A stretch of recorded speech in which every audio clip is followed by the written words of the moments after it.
This is Simone, and this is the second video I'm doing using old recycled material, Frida Kahlo tutorial, and the material for this to finish this work will be acrylic paint.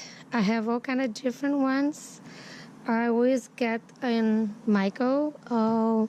Very simple. You can use any color. I'm gonna use these colors today.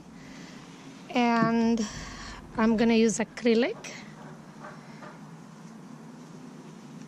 I'm gonna use black fluid acrylic, and I'm gonna use certain flowers because Frida love color, love flowers, glitter in the end, and I'm using a few brushes,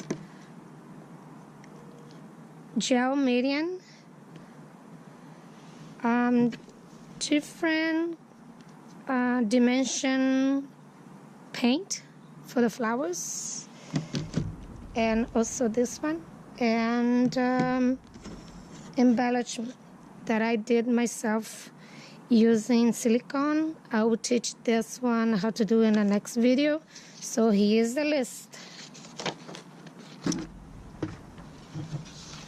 Please, if you like my videos, subscribe to my channel.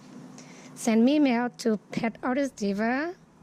This piece will be for sale in my Etsy store at Frida Kahlo Art. I really appreciate it, and thank you for my friends.